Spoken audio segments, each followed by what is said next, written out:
วังบดลมานีทานภูสวัสดิ์เทพศรีทาห้องประธานคณะกรรมการปกครองเมืองมีทานสมบัณฑิตศรีหาราชห้องหัวหน้าแผนกโยธาธิการและขนส่งเครงมีคณะกรรมการขั้นเครงเมืองห้องการโยธาธิการและขนส่งเมืองบริษัทผู้รับเหมาก่อสร้างและคณะรับผิดชอบจากภาคส่วนที่เกี่ยวข้องเข้าร่วม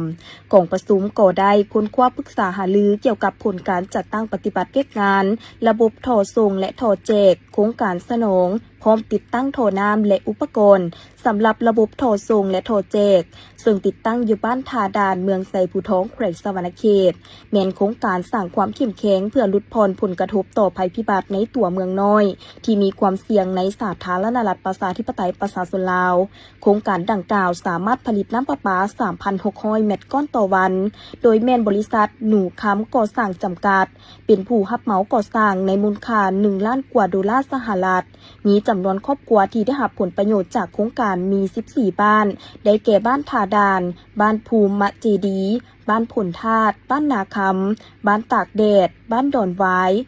152บ้านขันทาจานบ้านเบิร์นคูนบ้านน้ำหมักเกลือ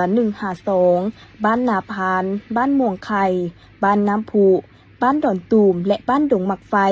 โดยมีจำนวนประชากรในขอบเขตของโครงการซึ่งมีประชากร 22,079 คนหญิง 1,848 คนและครัวเรือนมี 4,251 ครัวเรือนซึ่งมีความยาวของท่อส่งและท่อแจกระบบสายท่อส่ง 54,730 เมตรระบบสายท่อแจก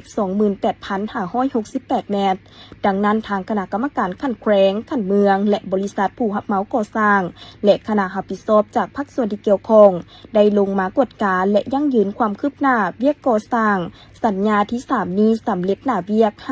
56.73 ส่วนห้อยเพื่อเป็นบนอิงในการชำระเงิน 30 ส่วนห้อยและสืบต่อเวียกต่อไปผ่านการติดตามภาคสนามก่อสร้างทางคณะกรรมการกวดกาขั้นแขวงและเมืองได้พร้อมกันลงกวดกาก็ได้ลงกวดกาบรรดาหน้าเวียกตัวจริงในการแจกระบบท่อส่งเขตบ้านเทศบาลเมืองและขอบเขตของโครงการเพื่อรับประกันให้แก่การสมไส้น้ำประปาให้ได้อย่างทั่วถึงในเขตบริการดังกล่าว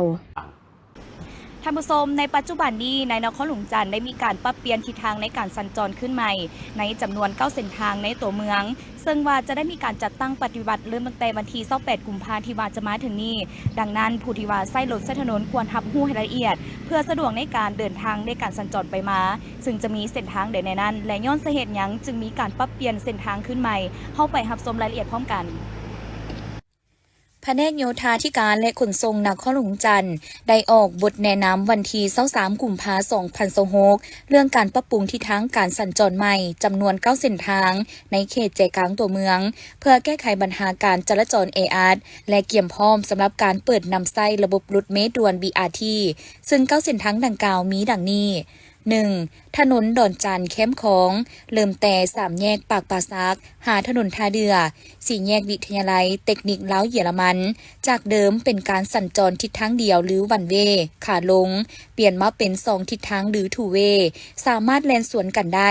ผู้นำไส้รถเส้นถนนที่จะเดินทางไปทางทิศเหนือสามารถขี่ขึ้นมาแต่3 แยกปากปราซักสามารถขี่ลงไปเส้นทางทาดข่าวและถนนท่าเรือได้และผู้ที่จะเดินทางไปทางทิศใต้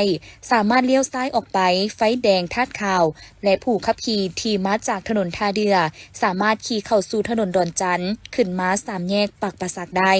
2. ถนนฟ้างุมเริ่มแต่3 แยกปากปราซักหาถนนท่าเรือจากเดิมเป็นการสัญจรทิศทางเดียวหรือวันเวขาขึ้นได้เปลี่ยนมาเป็นทิศทางขาลงผู้นำไส้รถเส้นถนนต้องขับขี่ลองลงมาจากแยกปากปราซักหาถนนท่าเรือ 3. ถนนเจ้าอนุเริ่มแต่4 แยกไฟอำนาจทุรคงของถนนขุนบุรมหาถนนฟ้างุม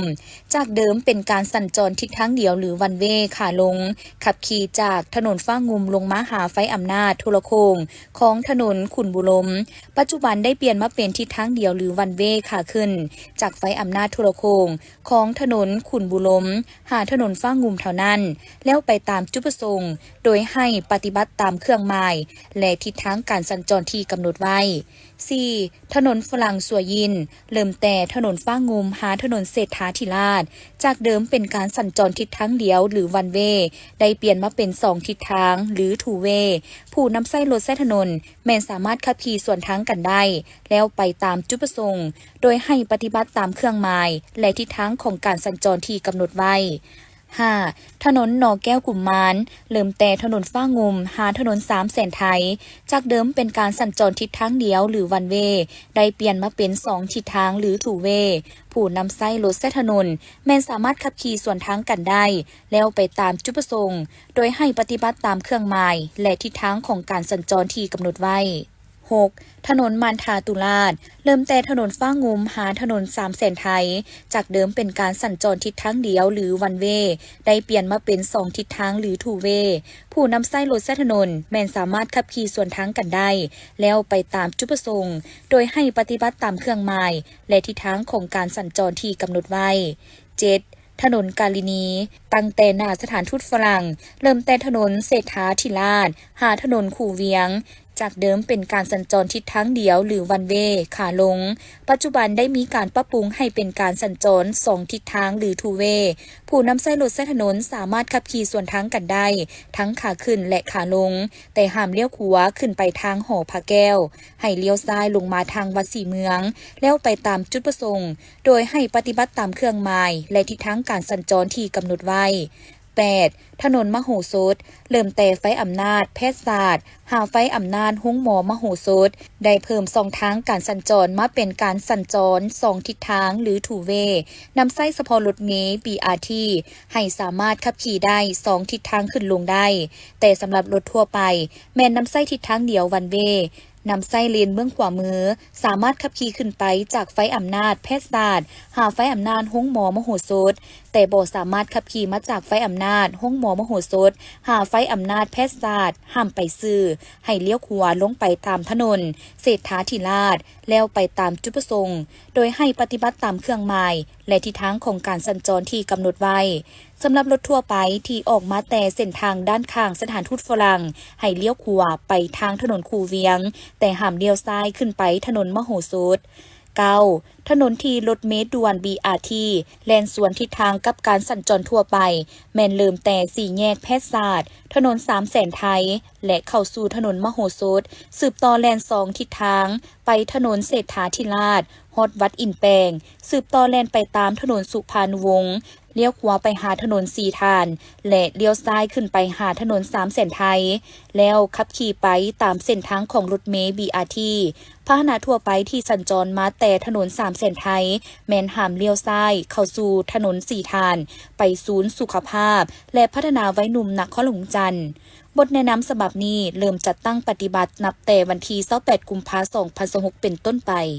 พิธีดังกล่าวได้จัดขึ้นที่ห้องประชุมใหญ่โดยการเข้าร่วมของท่านจันทวีวรรณภาผลห้องหัวหน้าแผนกศึกษาธิการและกีฬาแขวงเสียงบุรีมีหัวหน้าห้องหัวหน้าแขนงผู้อำนวยการโรงเรียนศูนย์พร้อมด้วยครูอาจารย์ในแผนกเข้าร่วมท่านจันทวีวรรณภาผลได้เผยแพร่วันต้านการสอลาดบังหลวงสากลครบรอบ22 ปี9 ธันวาคม 2003 หา 9 ธันวาคม 2025 ว่า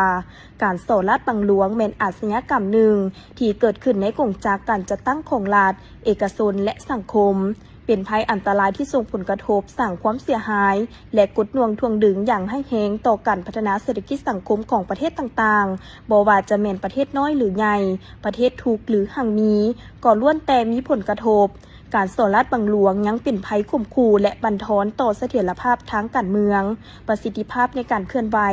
ความเสื่อมั่นของสังคมต่อองค์การอำนาจรัฐก็คือการจัดตั้งทุกขั้นของรัฐถ้าให้เกิดมีความบ่สงบความบ่เสมอภาพและความบ่ยุติธรรมในสังคมการสอลาดบังหลวงส่งผลกระทบโดยตรงต่อรายได้ของชาติงบประมาณในการพัฒนาของรัฐตัดฮ้อนเอารายรับของร่วมหมู่ก็คือของพลเมืองด้วยหลายรูปหลายวิธีที่เลิกแลบแนบเนียนเฮ็ดให้รัฐร่วมหมู่และพลเมืองเสียผลประโยชน์หรือรายรับจำนวนบ่น้อยพฤติกรรมสอลาดบังหลวงยังเป็นการแสดงออกอย่างเปิดเผยในการละเมิดกฎหมายระเบียบการขาดคุณธรรมขาดจรรยาบรรณจริยธรรมของพนักงานรัฐกรในองค์การจัดตั้งของรัฐและเอกชนก่อให้เกิดมีกลุ่มก้อนพรรคพวก ครอบครัวจุมเจือญาติพี่น้องห่วมผลประโยชน์นำไปถึงความบ่เป็นเอกภาพเกิดมีข้อคัดแย้งความแตกแยกซึ่งพฤติกรรมของการสอนลาดบังหลวงได้แสดงออกด้วยหลายรูปแบบสลับซับซ้อนมีลักษณะซับซ้อนมีอยู่ในบุคคลกลุ่มคนและกว้างออกสู่การจัดตั้งเจ้าหน้าที่รัฐเอกชนและผู้ประกอบการสอนลาดบังหลวงประจำปี2025ภายใต้คำขวัญห่วมแหงห่วมใจกับไว้หนุ่มในการต้านการสอนลาดบังหลวงในวันที่26 กุมภาพันธ์ 2026 อยู่ที่เดินธาตุหลวงเวียงจันทน์บริษัทลาวโทรคมมนาคมมหาชนได้มอบถังขี้เหงื่อจำนวน 18 หน่วย มูลค่า25 ล้านกว่ากีบให้แผนกวัฒนธรรมและการท่องเที่ยวนครเวียงจันทน์เพื่อนำใช้อยู่สำนักงานและสถานที่ท่องเที่ยวต่างๆ คือนำใช้อยู่แผนกวัฒนธรรมและการท่องเที่ยวนครเวียงจันทน์ธาตุหลวงหอพระแก้ววัดศรีสะเกษหอหลักเมืองและหอสมุดนครเวียงจันทน์ซึ่งต่างหน้ามอบโดยทานเพชรสบันเคินวิไลของหัวหน้าฝ่ายการตลาดการขายบริษัทลาวโทรคมมนาคมมหาชนและกล่าวรับโดยทานพรจันทร์แพงภูวันของหัวหน้าแผนกวัฒนธรรมและการท่องเที่ยวนครเวียงจันทน์พร้อมด้วยภาคส่วนที่เกี่ยวข้องเข้าร่วมโอกาสนี้ทานพรจันทร์แพงภูวันได้กล่าวแสดงความขอบใจเป็นอย่างสูงมายังบริษัทลาวโทรคมมนาคมมหาชนที่ได้ให้การประกอบส่วนในครั้งนี้ซึ่งเป็นการประกอบส่วนที่สำคัญของผู้ประกอบการภาคเอกชนในการรักษาสิ่งแวดล้อมความสะอาดจบงามในตัวเมืองโดยเฉพาะก็แม่นสถานที่ท่องเที่ยวซึ่งอุปกรณ์ที่ได้รับครั้งนี้จะนำใช้ให้เกิดผลประโยชน์สูงสุดและหวังว่าโอกาสหน้าจะได้รับการช่วยเหลือตื่มอีกทานเพชรสวรรค์เคินวิไลได้มีคำเห็นกล่าวตื่มว่าทั้งบริษัทลาวโทรคมมนาคมมหาชนมีความยินดีให้การช่วยเหลือและสนับสนุนต่อมิงานดังกล่าวเพื่อเป็นการลดพรขี้เหงื่อและทั้งเป็นการสร้างตัวเมืองก็คือสถานที่ท่องเที่ยวให้มีสภาพแวดล้อมที่ดีงานบุญดังกล่าวจัดขึ้นในระหว่างวันที่20-21 กุมภาพันธ์ 2026 อยู่ที่หอธรรมสภาเมืองไซเสถานครหลวงเวียงจันทน์โดยการนำพาของคณะบริหารงานกับมาธิการการต่างประเทศศูนย์กลางองค์การพุทธศาสนาสัมพันธ์แห่งสาธารณรัฐประชาธิปไตยประชาชนลาวซึ่งมือทำอิฐได้รับฟังการปะทะกถาความเป็นมาและความสำคัญของโครงการฝึกอบรมพระสมณทูตลาวข้างทำอิฐที่มีการจัดตั้งปฏิบัติจนสำเร็จพร้อมทั้งมอบไปยั่งยืนให้พระสมณทูตลาวจำนวน30 องค์และต่อมาในวันที่21 กุมภาพันธ์ก็ได้มีพิธีตักบาตรถวายทานแด่พระสงฆ์ใหญ่จำนวน71 องค์นำโดยท่านบัวสอนบุภาวรรณอดีตนายกรัฐมนตรีมีบรรดาอดีตรัฐมนตรีและมวลชนเข้าร่วมอย่างหลวงหลายในพิธีพระอาจารย์ดาวเสด็จเลิศมณีคณะบริหารงานประจำศูนย์กลางองค์การพุทธศาสนาสัมพันธ์ลาวกล่าวว่า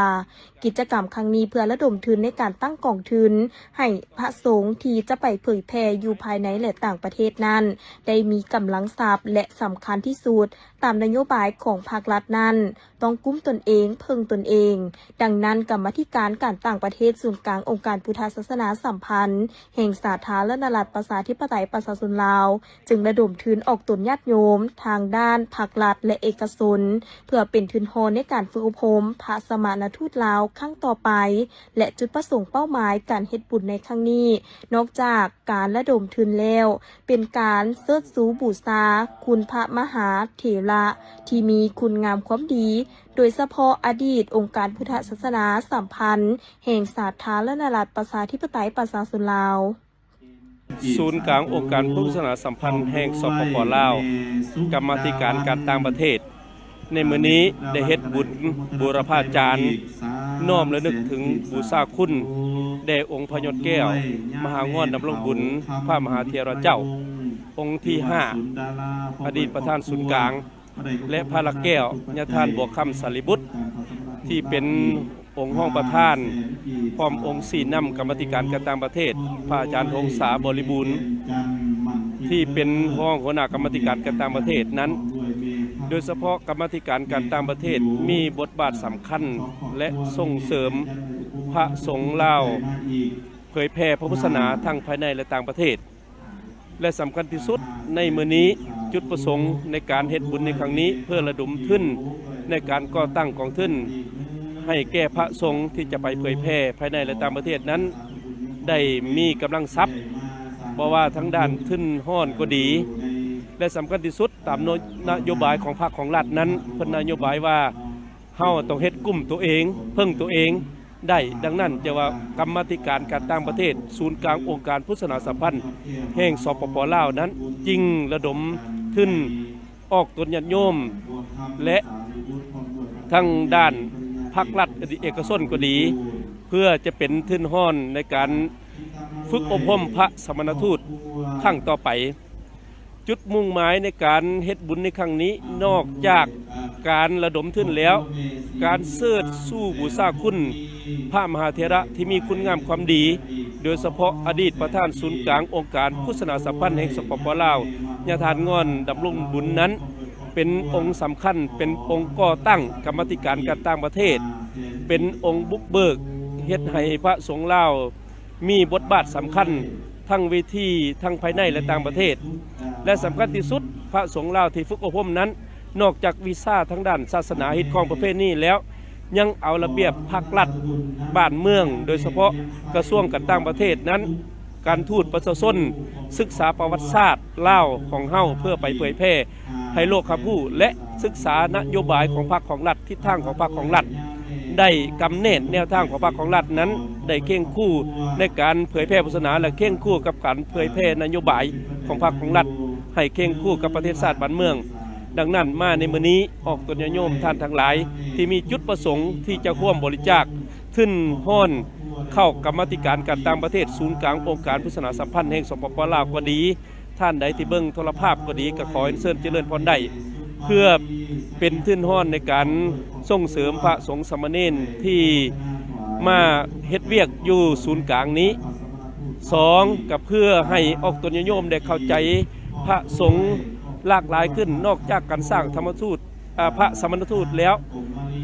กรรมาธิการการต่างประเทศมีจุดมุ่งหมายเพื่อจะส่งเสริมพระสงฆ์นี้ไปเผยแพร่ทั้งภายในโดยเฉพาะวัดว่าอาห้ามอยู่ตามเขตบ้านนอกซอกลีกก็ดีหรือว่าตามห่างไกลต่างแขวงก็ดีต่างเมืองก็ดีที่ขาดพระสงฆ์นั้นกรรมาธิการการต่างประเทศก็พร้อมจะส่งเสริมพระสงฆ์เหล่านั้นได้เรียนรู้ฮิตของประเพณี2ทั้งพระกรรมาธิการการต่างประเทศนั้นจะส่งเสริมพระสงฆ์สามเณรได้ไปเฮ็ดเวียกอยู่ต่างประเทศโดยเฉพาะบางประเทศโดยเฉพาะประเทศยุโรปก็ดีประเทศอื่นๆก็ดีที่ต้องการพระสงฆ์ลาวนั้นเฮาก็ไป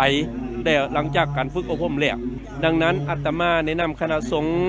ตั้งหน้าหัวหน้ากรรมาธิการการต่างประเทศพระอาจารย์ใหญ่ปอ.ดำรงพิมจักรห้องประธานศูนย์กลางองค์การพุทธศาสนาสัมพันธ์แห่งสปป.ลาวหัวหน้ากรรมาธิการการต่างประเทศพร้อมด้วยคณะกรรมาธิการการต่างประเทศนั้นขอแสดงความรู้บุญคุณพ่อแม่ครูบาอาจารย์ที่ได้ร่วมจตุปัจจัยเสียสละเวลาอันมีค่าได้มาร่วมงานบูรพาจารย์ในครั้งนี้และอวยพรไส้ประเสริฐมายังการนำภาครัฐครอบครัวการนำภาครัฐออกตนญาติโยมพุทธศาสนิกชนขอให้มีความสุขกายสบายใจปราศจากเคราะห์เข็ญเว้นให้อันตรายทั้งปวงขอให้มีความสุขความเจริญในวิถีชีวิตทุกมื้อทุกยามทุกเวลานั่นก็ข้าเทิน สำหรับจุดประสงค์หลักของการฝึกอบรมครั้งนี้เพื่อให้พระสมณทูตลาวมีความรู้ความสามารถและมีความมั่นใจในการปฏิบัติศาสนกิจตามวัตถุประสงค์เกี่ยมพร้อมพระสมณทูตลาวที่มีคุณสมบัติเหมาะสมภายใต้กรรมาธิการการต่างประเทศและในประเทศอื่นส่งเสริมสนับสนุนพระสงฆ์ลาวที่เฮ็ดหน้าที่เผยแพร่พระพุทธศาสนาอยู่ในประเทศต่างๆและเพื่อสนองนโยบายของภาครัฐและองค์การพุทธศาสนาสัมพันธ์แห่งสาธารณรัฐประชาธิปไตยประชาชนลาวโดยเฉพาะกรรมาธิการการต่างประเทศทางด้านการพัวพันเวียกงานต่างประเทศของพระพุทธศาสนาและศาสนาอื่นการฝึกอบรมพระสมณทูตลาวครั้งนี้เป็นสุธรรมอิฐที่จัดที่วัดป่าพิลาบงบุตรกัสการามบ้านจำปาปักแฮดเมืองสีโคตะบองนาไซทองนาโคลมิจันทร์มีพระสงฆ์เข้าฝึกอบรม30 องค์โดยกำหนดเอาระยะเวลาในการอบรมทั้งหมด3 เดือนการฝึกอบรมพระสมณทูตลาวได้จัดตั้งปฏิบัติไปตามดำรัสของหลักสูตรประกอบด้วยภาคทฤษฎีอบรมภาคปฏิบัติธรรมกรรมฐานภาคสาธารณูปการภาคกิจกรรมและภาคสอบประเมิน กล่าวได้จัดขึ้นในวันที่26กุมภาพันธ์2026ที่สโมสรเมืองโดยการเข้าร่วมของท่านคำเบยสิงหาธรรมรองประธานคณะกรรมการปกครองเมืองไซธานีท่านดาวรสิมมาลาวงศ์หัวหน้าห้องการศึกษาธิการและกีฬาเมืองมีผู้อำนวยการโรงเรียนน้องนักเรียนพร้อมด้วยภาคส่วนที่เกี่ยวข้องเข้าร่วมในพิธีได้รับฟังการผ่านบทสรุปผลการสอบเสียงนักเรียนเก่งสั้นประถมป .5 มัธยมตอนต้นม .4 และมัธยมตอนปลายม .7 ทั่วเมืองไซธานีว่าภายหลังที่ได้รับหนังสือแจ้งการจากแผนกศึกษาธิการและกีฬานครหลวงจันทร์ดังนั้นห้องการศึกษาธิการและกีฬาเมืองจึงได้มีการกักเก็บสอบเสียงได้ขึ้นแผนเก็บกำบัญชีรายชื่อนักสอบเสียงกับบรรดาโรงเรียนภาครัฐและเอกชนทั่วเมืองมีโรงเรียนทั้งหมด270แห่งในนี้ได้ให้แต่ละโรงเรียนคัดเลือกนักเรียนเก่งที่เป็นตัวแทนของโรงเรียนตนเองเข้าร่วมสอบเสียงขันโรงเรียนและขันเมืองทั้งหมด 1,050 คนสั้นประถม493คนมัธยม312คนและมัธยมตอนปลาย245คนสำหรับการสอบเสียงสั้นประถมได้ดำเนินขึ้นในวันที่30มกราคม2026ประกอบมี3วิชาคือวิชาคณิตศาสตร์ภาษาลาววรรณคดีวิทยาศาสตร์และสิ่งแวดล้อมสั้นมัธยมต้นและมัธยมตอนปลายได้ดำเนินขึ้นในวันที่5กุมภาพันธ์2026ประกอบมี4วิชาคือคณิตศาสตร์ภาษาลาววรรณคดีเคมีศาสตร์ฟิสิกส์ศาสตร์และทั้ง3สั้นแม่นได้จัดสอบเสียงขึ้นที่มส.ดอนนูนผ่านการสอบเสียงนักเรียนเก่งขันเมืองมีนักเรียนที่ผ่านมาตรฐานตั้งแต่ที่1หาที่3จำนวน102คนในนี้อันดับที่1สั้นป .5 วิชาคณิตศาสตร์แม่นโรงเรียนไซสมพรที่2โรงเรียนพูนสวัสดิ์ที่3โรงเรียนเพชรมังกรภาษาลาววรรณคดีอันดับที่1โรงเรียนพูนสวัสดิ์ที่2โรงเรียนแสงมีไซที่3โรงเรียนมีนาวิชาวิทยาศาสตร์และสิ่งแวดล้อมอันดับที่1หา3โรงเรียนไซสมพรสั้นม.ต้นวิชาคณิตศาสตร์ภาษาลาววรรณคดีเคมีศาสตร์อันดับที่1มส.พรสวรรค์วิชาฟิสิกส์ศาสตร์อันดับที่1มส.ไซสมพรที่2มส.พรสวรรค์ที่3มส.ดอนนูนสั้นม.ปลายวิชาภาษาลาววรรณคดีอันดับที่1มส.ไผ่ล้อมที่2มส.พรสวรรค์ที่3มส.สาธิตคณิตศาสตร์เคมีศาสตร์อันดับที่1มส.พรสวรรค์วิชาฟิสิกส์ศาสตร์อันดับที่1มส.ผลงามจากนั้นในตอนท้ายพิธีก็ได้มอบใบย่องยอและของขวัญให้กับน้องนักเรียนเก่งแต่สั้นประถมหาสั้นมัธยมตอนปลายตื่มอีกท่านนางวีไลวรจันทาลาตีห้องประธานคณะกรรมการปกครองนครหลวงจันทร์ได้กล่าวมีคำเห็นต่อกองประชุมโครงการคุ้มครองมลพิษและสิ่งเศษเหลืออยู่สปป.ลาวซึ่งได้แสดงความยินดีที่สุดที่กระทรวงโยธาธิการและขนส่งได้เลือกเอานครหลวงจันทร์เป็นพื้นที่จัดตั้งปฏิบัติโครงการคือดังพวกเฮาเห็นปัญหาสภาพการคุ้มครองมลพิษก็คือการจัดการบริหารขี้เหงื่ออยู่นครหลวงจันทร์ซึ่งกำลังเป็นปัญหาที่สังคมให้ความสนใจหลายและเริ่มมีผลกระทบต่อการดำรงชีวิตของพ่อแม่ประชาชนเป็นต้นปัญหาการเก็บเมี่ยนขี้เหงื่อในนครหลวงจันทร์เข้าถึงประชาชนบ่ทั่วถึงได้เพียงแต่75ส่วนห้อยการเก็บเมี่ยนบ่มีการคัดแยกขี้เหงื่อยังมีปัญหาการทิ่มขี้เหงื่อซาซายตามแคมถนนหนทางและดินเป่าวางการจุดขี้เหงื่อสร้างมลพิษทั้งอากาศสนามเก็บเมี่ยนขี้เหงื่อมีแห่งเดียวและยังบ่ทันมีระบบการจัดการที่ได้มาตรฐานเกิดมีปัญหาอัคคีภัยและในต่อหน้าอาจจะเกิดมีปัญหาน้ำเปื้อนเป็นมลพิษตามมาฉะนั้นในโครงการดังกล่าวนี้ทางนครหลวงจันทร์ของพวกเขาจะให้ความร่วมมือและอำนวยความสะดวกในการกักเก็บพื้นที่โครงการดังกล่าวเพื่อกำหนดขอบเขตเนื้อที่ดินและสำรวจแล้วเส้นทางรวมทั้งการเก็บกำข้อมูลปัญหาต่างๆแก้ไขสิ่งกีดขวางเพื่อสนองพื้นที่ดินให้แก่โครงการได้จัดตั้งปฏิบัติพร้อมทั้งเสนอคณะชี้นำโครงการคนครัวกลไกการจัดตั้งปฏิบัติและบรรดาถ่ายเอียงในสภาพปัจจุบันด้านการพัฒนาให้สอดคล้องกับบรรดาแผนกิจการที่จะจัดตั้งปฏิบัติในต่อหน้าและประสานสมทบระหว่างภาครัฐและเอกชนเข้าด้วยกันโครงการดังกล่าวได้รับทุนช่วยเหลือล่าและทุนกู้ยืมดอกเบี้ยผ่อนผันจากธนาคารโลกโดยมีจุดประสงค์สร้างความเข้มแข็งในการติดตามและบังคับใช้ระเบียบการในการควบคุมมลพิษในประเทศลาวเพื่อปรับปรุงการคุ้มครองสิ่งเศษเหลือในเขตเป้าหมายยกระดับระบบการคุ้มครองสิ่งเศษเหลือมลพิษปรับปรุงการให้บริการจัดการสิ่งเศษเหลือในนครหลวงจันทร์และการตอบโต้ต่อภัยพิบัติฉุกเฉิน สำหรับกองประชุมเปิดโครงการแม่นได้จัดขึ้นในวันที่23กุมภาพันธ์2026ผ่านมา โดยในกองประชุมได้รับฟังการนำเสนอสภาพรวมเกี่ยวกับการก้าวเกี่ยมกิจกรรมโครงการความคืบหน้าและแผนจัดตั้งปฏิบัติโครงการในต่อหน้ารวมทั้งข้อสะดวกและบรรดาสิ่งท้าทายต่างๆของโครงการคุ้มครองมลพิษและสิ่งสิ้นเหลืออยู่สปป.ลาวเป็นหนึ่งในโครงการที่สอดคล้องกับแผนดำเนินงานแห่งชาติเกี่ยวกับการคุ้มครองพลาสติกซึ่งได้วางเป้าหมายลดผ่อนปริมาณขี้เหงื่อพลาสติกพร้อมทางยุทธศาสตร์และแผนดำเนินงานการคุ้มครองขี้เหงื่อแบบยืนยงของนครหลวงจันทน์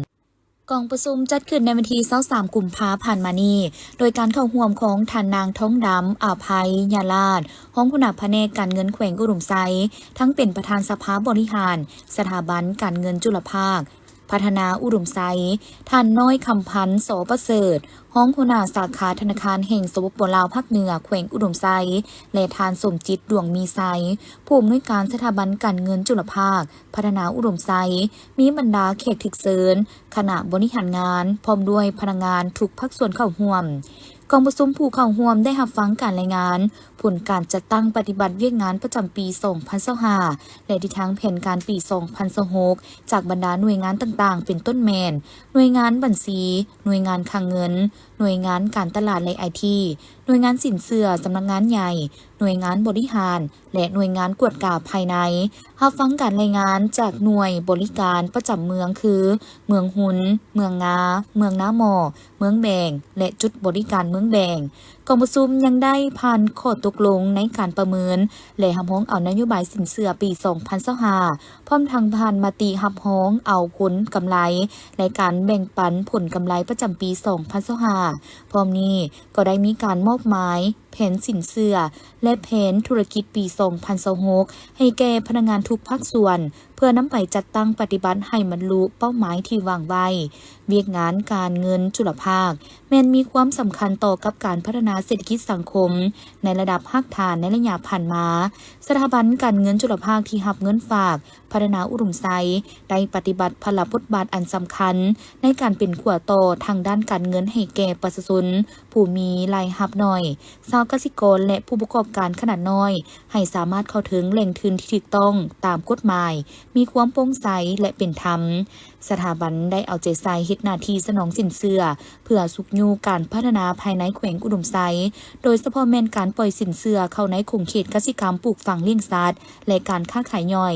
การบริการดังกล่าวสามารถช่วยแก้ไขความทุกข์ยากและสร้างวิธีงานทำให้แก่ประชาชนแต่ยังเป็นการส่งเสริมการผลิตเป็นสินค้ายกระดับชีวิตการเป็นอยู่ของประชาชนบรรดาเผ่าในแขวงอุดมไซให้ดีขึ้นเป็นก้าวๆจัดขึ้นในวันที่23กุมภาพันธ์2026ที่เมืองแก้วอุดมแขวงเวียงจันทน์โดยการเป็นประธานของทานคำพันธ์บุญภาคมรองรัฐมนตรีกระทรวงยุติธรรมทานนางศรีสุดาโสภาวันดีหัวหน้ากรมโฆษณาเผยแพร่กฎหมายทานณรงค์ฤทธิ์นรสิงห์หัวหน้ากรมคุ้มครองและส่งเสริมเวียกงานยุติธรรมมีบรรดาห้องหัวหน้ากรมห้องศูนย์แก้ไขข้อขัดแย้งทางด้านเศรษฐกิจบรรดาหัวหน้าแผนกของหัวหน้าแผนกพนักงานรับผิดชอบอ้อมข้างกระทรวงเข้าร่วมจุดประสงค์ก็เพื่อปรึกษาหารือและประกอบคำเห็นใส่หางเนื้อในปึ้มถามตอบเกี่ยวกับแขนงยุติธรรมให้มีความอุดมสมบูรณ์ครบถ้วนเฮ็ดให้ประชาชนมีความสนใจอยากอ่านและสามารถเข้าใจได้ง่ายเน้นใส่เฮ็ดให้การโฆษณาเผยแพร่กฎหมายได้ถูกขับรู้อย่างกว้างขวางและทั่วถึงพร้อมนั้นบรรดาผู้เข้าร่วมก็ได้ประกอบคำเห็นอย่างกงไปกงมาใส่เนื้อในที่ประกอบเข้าในปึ้มถามตอบเกี่ยวกับกฎหมายของแขนงยุติธรรมโดยเฉพาะความรู้พื้นฐานเกี่ยวกับรัฐธรรมนูญความรู้เกี่ยวกับประมวลกฎหมายแพ่งความรู้เกี่ยวกับประมวลกฎหมายอาญาความรู้เกี่ยวกับทะเบียนศาลความรู้เกี่ยวกับการแก้ไขข้อขัดแย้งทางด้านเศรษฐกิจความรู้เกี่ยวกับการปฏิบัติคำตัดสินของศาลความรู้เกี่ยวกับการปกป้องสิทธิและผลประโยชน์ของเด็กความรู้เกี่ยวกับทนายความรู้เกี่ยวกับการสร้างนิติกรรมเพื่อให้มีความสมบูรณ์ครบถ้วนสามารถเป็นเครื่องมือหับไส้เข้าในเวียกงานดังกล่าวในการโฆษณาเผยแพร่กฎหมายให้ทั่วถึงพร้อมทางมีประสิทธิภาพและประสิทธิผลสูงขึ้นกองประชุมครั้งนี้จะดำเนินเป็นเวลา5 วันจึงจะสำเร็จโดยได้รับการสนับสนุนโดยโครงการลาวทับ037 ได้จัดขึ้นในวันที่25กุมภาพันธ์2026โดยการเป็นประธานของทานรัศมี สิงห์วิไลหัวหน้าสวยสาอากรประจำแขวงอุดมไซมีหัวหน้าห้องหัวหน้าคะแนนสวยสาอากรประจำแขวงและหัวหน้าห้องการสวยสาอากรประจำเมืองเข้าร่วมกองประชุมเพื่อยกให้เห็นด้านดีผลงานด้านอ่อนและข้อคุมข้างต่างๆเกี่ยวกับการเคลื่อนไหวจัดตั้งปฏิบัติเวียกงานในระยะ1 ปีผ่านมาพร้อมทางคนครัวซอกหาแนวทางและปรึกษาหารือซึ่งกันและกันในการแก้ไขปัญหาจุดอ่อนข้อคุมข้างติดพันกับการกำหนดทิศทางแผนการเคลื่อนไหวในต่อหน้าในสาเหตุให้เวียกงานได้รับการปรับปรุงแก้ไขให้ได้รับผลสำเร็จตามระดับคาดหมายในตลอดระยะ1 ปีผ่านมาสวยสาอากรประจำแขวงอุดมไซสามารถยัดได้ผลงานพ้นเด่นในหลายด้านเป็นต้นแมนการเผยแพร่นิติกรรมการหั่นเป็นทันสมัยด้วยการเก็บค่าธรรมเนียมทางผ่านระบบ RTMS สำหรับผ่านระบบฟิลลิ่งการคุ้มครองเก็บรายหับซึ่งมีหัวหน่วยเข้าในระบบแท็กลิสต์ทั้งหมด 6,000 กว่าหัวหน่วยเพิ่มขึ้น 10.51 ส่วนห้อยโอกาสดังกล่าวยังได้รับฟังการรายงานสภาพโดยรวมเกี่ยวกับการจัดตั้งปฏิบัติเวียกงานสวยสาอากรอยู่บรรดาเมืองพร้อมทางแลกเปลี่ยนบทเรียนซึ่งกันและกันเผยให้การจัดตั้งปฏิบัติเวียกงานในต่อหน้าสำเร็จตามแผนการที่กำหนดไว้ท่านนางอาลีวงนอบุญธรรมประธานศูนย์กลางสหพันธ์แม่หญิงลาวได้ลงสุกยูติดตามเวียกงานของสหพันธ์แม่หญิงนครหลวงจันทร์ในวันที่26กุมภาพันธ์2026อยู่ที่สโมสรเมืองศรีสัตนาคในพิธีท่านนางเรียนคำวิรพันธ์ประธานสหพันธ์แม่หญิงนครหลวงจันทร์ได้ขึ้นผ่านบทรายงานการเคลื่อนไหวเวียกงานรอบด้านระยะ1 ปีผ่านมาเพื่อเป็นการยั่งยืนถึงผลสำเร็จผลงานของการนำพาซี่นำการเคลื่อนไหวเวียกงานรอบด้านของสหพันธ์แม่หญิงแต่ละคันได้จัดตั้งผันขยายมติโกงประชุมใหญ่ครั้งที่11ของศูนย์กลางภาคมติโกงประชุมใหญ่ครั้งที่8ขององค์คณะพรรคนครหลวงจันทร์ก็คือผันขยายมติโกงประชุมใหญ่ผู้แทนแม่หญิงนครหลวงจันทร์ครั้งที่9และแผนพัฒนาเศรษฐกิจสังคมของนครหลวงจันทร์ติดพันกับแผนพัฒนาแม่หญิงนครหลวงจันทร์สมัยที่9ซึ่งได้กำหนดเอา8เป้าหมาย24แผนเวียกจุดสุ่มและ46เวียกงานจุดสุ่มไปเคียงคู่กับการปฏิบัติภาระบทบาทสิทธิและหน้าที่โดยเฉพาะเป็นการปกป้องสิทธิผลประโยชน์อันสอบถามของแม่หญิงเด็กน้อยการพัฒนาแม่หญิงด้วยความรับผิดชอบสูงในนั้นได้เอาใจใส่เวียกงานศึกษาโหมการเมืองแนวคิดปรับปรุงและขยายการจัดตั้งสร้างพนักงานเพศหญิงโดยการส่งเสริมยกระดับวิชาความรู้และสร้างวิชาชีพเวียกเหตุงานทำให้นโยบายย่องย่อปกป้องสิทธิผลประโยชน์ของแม่หญิงเด็กน้อยการส่งเสริมความก้าวหน้าของแม่หญิงและการส่งเสริมความเสมอภาคหญิงชายพัฒนาชีวิตการเป็นอยู่เพื่อแก้ไขความทุกข์ยากให้แม่หญิงและครอบครัวนำพาซี่นำการจัดตั้งปฏิบัติข้อแข่งขัน 3D เปิดขบวนการแข่งขัน 3D ในระยะใหม่และอื่นๆเหตุให้เวียกงานมีผลสำเร็จอย่างตั้งหน้าจากนั้นสหายนางอาลีวงนอบุญธรรมก็ได้เผยแพร่ผลสำเร็จกองประชุมใหญ่ผู้แทนแม่หญิงลาวทั่วประเทศครั้งที่9ซึ่งกองประชุมดังกล่าวได้จัดขึ้นในระหว่างวันที่9-10 กันยายน2025มีผู้แทนสมบูรณ์เข้าร่วมจำนวน373สหายที่เป็นตัวแทนให้สมาชิกสหพันธ์แม่หญิง 1.6 ล้านคนในทั่วประเทศและยังมีแขกดึกเชิญจำนวนหนึ่งเข้าร่วมโดยได้ยกให้ฮู้กองประชุมใหญ่ได้รับพ้องเอาเนื้อในสำคัญเป็นต้นรับพ้องเอาการรายงานการเมืองทั้ง2ภาคพร้อมทั้งกำหนดทิศทางคาดหมายสู่5 ปี2026-2030รับพ้องเอาวิสัยทัศน์ทอดปี2035แผนพัฒนาแม่หญิง5 ปีซึ่งมี9เป้าหมาย31แผนเวียกจุดสุ่มและ144เวียกจุดสุ่มรับพ้องเอากฎระเบียบสหพันธ์แม่หญิงสมัยที่9รับพ้องเอาคำขวัญและข้อแข่งขันของสหพันธ์แม่หญิงลาวสมัยที่9สืบต่อรักษาและปฏิบัติคำขวัญพัฒนาความเสมอภาคหญิงชายติดพันกับการพัฒนาประเทศชาติข้อแข่งขัน 3D คือพลเมืองดีพัฒนาดีและสร้างครอบครัวดีและอื่นๆท่านยังได้มีคำคิดคำเห็นชี้นำให้การจัดตั้งปฏิบัติเวียกงานของสหพันธ์แม่หญิงนครหลวงจันทร์ให้มีผลสำเร็จไปตามคาดหมายที่วางไว้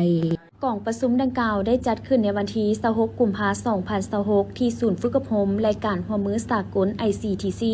โดยการเป็นประธานของท่านคำลาวันจันทะลาวัน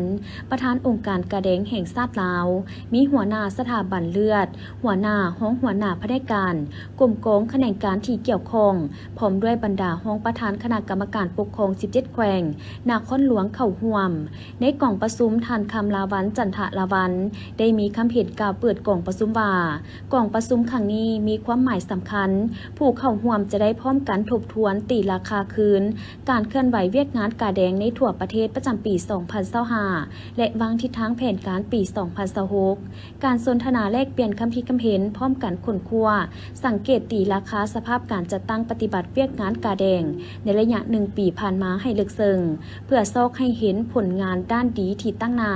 และข้อคงค้างสาเหตุและวิธีการแก้ไขบนพื้นฐานความเป็นเอกภาพทางด้านทัศนะแนวคิดและหับห้องเอาทิศทางแผนการในการจัดตั้งปฏิบัติเวียกงานปี 2026 พร้อมทั้งจะได้ค้นคว้าและรับฟังบทเรียนการช่วยเหลือผู้ประสบภัยน้ำท่วมอยู่บางแขวงบทเรียนการส่งเสริมสุขภาพชุมชนการคุ้มครองอาสาสมัครในเวียกงานกู้ภัยฉุกเฉินบทเรียนการปลุกระดมคนขวยการบริจาคเลือดบทเรียนการคนขวยแหล่งทุนเพื่อช่วยพัฒนาองค์การกระแดงแห่งชาติลาวให้กลายเป็นองค์การที่เข้มแข็งสามารถปฏิบัติเวียกงานช่วยเหลือมนุษยธรรมที่มีการเข้าร่วมของสังคมด้วยความสมัครใจอย่างกว้างขวางและมีประสิทธิผลพร้อมเดียวกันนี้ท่านยังเรียกร้องมายังบรรดาท่านที่เข้าร่วมกองประชุมจงได้เอาใจใส่คนคว้าตามหัวข้อจอจีมและประกอบกับคิดคำเห็นด้วยความรับผิดชอบอย่างกงไปกงมาและเป็นกันเองเพื่อเฮ็ดให้กองประชุมบรรลุตามคาดหมายที่วางไว้ กองประชุมดังกล่าวได้จัดขึ้นในวันที่25กุมภาพันธ์2026ที่ห้องประชุมแขนงการท่องเที่ยวโดยการเข้าร่วมของทานวงศ์วณีเพื่อประสาห้องประธานองค์การปกครองแขวงหลวงน้ำทามีบรรดากรรมการพรรคแขวงหัวหน้าแผนกห้องหัวหน้าแผนกแขนงการที่เกี่ยวข้องของแขวงตลอดฮอดพนักงานวิชาการของแขนงการท่องเที่ยวเข้าร่วมในกองประชุมคณะรับผิดชอบได้ผ่านข้อตกลงของทานเจ้าแขวงว่าด้วยการรับพ้องเอาโครงการและแผนแม่บทโครงการสถานีหลวงน้ำทาการพัฒนาตัวเมืองยืนยงเป็นมิตรกับสิ่งแวดล้อมและการท่องเที่ยววัฒนธรรมแผนพัฒนาเศรษฐกิจสังคม5 ปีครั้งที่10 2026-2030 ของแขวงหลวงน้ำทาที่สุ่มใส่การพัฒนาสีเขียวและยืนยงกิจกรรมหลักของโครงการแม่นการแก้ไขปัญหาสิ่งแวดล้อมและบำบัดน้ำเสียห้ามปล่อยน้ำเสียโดยบ่ผ่านการบำบัดการคุ้มครองขี้เหงื่อและพลาสติกและงดใช้ถุงยางแบบใช้ครั้งเดียวการจัดระบบการคมนาคมและการขนส่งจำกัดน้ำหนักโหลดจัดสรรคิวโหลดและทางรถถีบการปรับปรุงและสร้างห้องน้ำสาธารณะให้ได้มาตรฐานการท่องเที่ยวการจัดสรรทางยางและสิ่งปลูกสร้างให้สอดคล้องกับท้องถิ่นการอนุรักษ์ป่าสงวนแห่งชาติน้ำหาแม่น้ำทาและแม่น้ำอื่นๆสร้างเขตสีเขียวสวนสาธารณะและปลูกต้นไม้ประดับตามตัวเมืองการจัดสรรเขตวัฒนธรรมท่องเที่ยวและเชื่อมโยงเส้นทางท่องเที่ยวมรดกโดยเฉพาะแมนทงนาเมืองหลวงน้ำทาการฟื้นฟูและส่งเสริมศิลปะวรรณคดีชนเผ่าสร้างศูนย์ฝึกอบรมสุขยุศิลปะบ้านและตลอดวัฒนธรรมการคุ้มครองการขุดโค่นดินแห่หินทรายตามแคมน้ำทาการพัฒนาเส้นทางท่องเที่ยวใหม่ทั้งยางรถถีบตามของเมืองและแคมน้ำทาโครงการเสน่ห์หลวงน้ำทาแม่นโครงการบุริมสิทธิ์ที่เน้นใส่การหันเปลี่ยนตัวเมืองที่สะอาดสวยงามเป็นมิตรกับสิ่งแวดล้อมและเสริมขยายมูลค่าการท่องเที่ยววัฒนธรรมเป็นเอกลักษณ์ของแขวงหลวงน้ำทาโครงการนี้จะแก้ไขปัญหาที่สำคัญ10อย่างที่เกี่ยวข้องกับโครงสร้างพื้นฐานสิ่งแวดล้อมและการคมนาคมและการอนุรักษ์วัฒนธรรมจุดประสงค์หลักเน้นเพื่อสร้างเมืองหลวงน้ำทาให้กลายเป็นเมืองสีเขียวที่ดึงดูดนักลงทุนนักท่องเที่ยวและปรับปรุงคุณภาพชีวิตของประชาชนอย่างยืนยงและได้ผ่านบทเสนอโครงการทงนาหลวงน้ำทาเป็นมรดกทางด้านวัฒนธรรมโอกาสดังกล่าวผู้เข้าร่วมกองประชุมยังได้แลกเปลี่ยนและประกอบคำคิดคำเห็นเพื่อนำไปจัดตั้งปฏิบัติเพื่องานทั้ง2โครงการให้เกิดดอกออกผล วันที่25กุมภาพันธ์2026ที่เดินโรงเรียนประถมสมบูรณ์ศรีสมพรเมืองสามัคคีไซแขวงอัตตปือได้จัดพิธีเปิดงานแข่งขันกีฬาศิลปะวรรณคดีหม่วนโรงเรียนประถมประจำปี2026ขึ้นอย่างเป็นทางการ โดยการให้เกียรติเข้าร่วมและกล่าวเปิดพิธีของทานกุลีวงศ์เกิดนูซอนห้องหัวหน้าห้องการศึกษาธิการและกีฬาเมืองมีบรรณาธิการการนำของเมืองอำนาจการปกครองบ้านแขกถึกเซินจากอ้อมคางบรรดาครูอาจารย์พร้อมด้วยน้องน้อยนักเรียนจาก4โรงเรียนคือโรงเรียนประถมศรีสมพรโรงเรียนประถมแคมซังโรงเรียนประถมจำปาวและโรงเรียนประถมสมสนุกเข้าร่วมการจัดงานแข่งขันกีฬาศิลปวรรณคดีครั้งนี้ก็เพื่อเป็นการสุกยูและปฏิบัติแผนการพัฒนาการศึกษาและกีฬาของเมืองโดยเฉพาะแมนเวียกงานกีฬาและศิลปวรรณคดีที่ติดพันกับ3ข้อแข่งขัน3ลักษณะหาหลักมูลของการศึกษาแห่งชาติและทั้งเป็นการปลุกระดมเยาวชนอนุชนสาวหนุ่มนักเรียนเพื่อเสริมสร้างส่งเสริมความรู้ความสามารถของน้องนักเรียนในใส่สร้างสุขภาพมิตรภาพการพัฒนาการร่วมมือความสามัคคีเป็นปึกแผ่นของทั่วปวงชนภายในเมืองให้มีส่วนร่วมในการเล่นกีฬาประเภทต่างๆเพื่อห่างไกลยาเสพติดและปรากฏการณ์ย่อท้อต่างๆทั้งเป็นการฝึกให้ห่างกายและจิตใจให้เบิกบานม่วนซื่นเข้มแข็งเกี่ยมพร้อมสืบทอดภารกิจแห่งการสร้างสาพัฒนาประเทศชาติรักษาได้มุนเสื้อวัฒนธรรมอันล้ำค่าของชาติลาวให้คงอยู่เคียงคู่กับคนลาวและชาติลาวตลอดไปอีกด้านหนึ่งก็เป็นการเปิดโอกาสให้ครูสอนและครูฝึกกีฬาศิลปะวรรณคดีให้น้องๆนักเรียนอยู่แต่ละโรงเรียนและผู้มีพรสวรรค์มีความสามารถได้แสดงออกอยู่ถึงเวทีอันมีเกียรติแลกเปลี่ยนบทเรียนซึ่งกันและกันเพื่อปรับปรุงพัฒนาการเรียนการสอนอยู่ขั้นโรงเรียนให้ดีขึ้นไปเรื่อยๆงานแข่งขันกีฬาครั้งนี้ได้กำหนดเอา2รายการคือบันเตะซ้ายและฟ้อนแสดงศิลปะมี4คณะและซึ่งบันเตะซ้ายประกอบมี4ทีมการดำเนินกิจกรรมดังกล่าวแม่นเต็มไปด้วยบรรยากาศฟุดฟื้นมวลซื่นศิลปะชนะเลิศที่1ได้แก่โรงเรียนประถมศรีสมพรกล่องประชุมองค์การปกครองนครหลวงจันทร์ครั้งที่55ได้จัดขึ้นในตอนบ่ายของวันที่25กุมภาพันธ์2026อยู่ห้องว่าการนครหลวงจันทร์โดยการเป็นประธานของทานศิริราชทงศิลป์ทองเพ็งห้องเจ้าของนครหลวงจันทร์มีคณะองค์การปกครองหัวหน้าห้องว่าการหัวหน้าแผนกการประธานคณะกรรมการปกครองเมืองและภาคส่วนที่เกี่ยวข้องเข้าร่วมในกล่องประชุมได้ร่วมกันปรึกษาหารือขนคว้าพิจารณาหลายปัญหาสำคัญเป็นต้นได้รับฟังการรายงานเกี่ยวกับหางข้อตกลงว่าด้วยการจัดตั้งปฏิบัติแผนพัฒนาเศรษฐกิจสังคม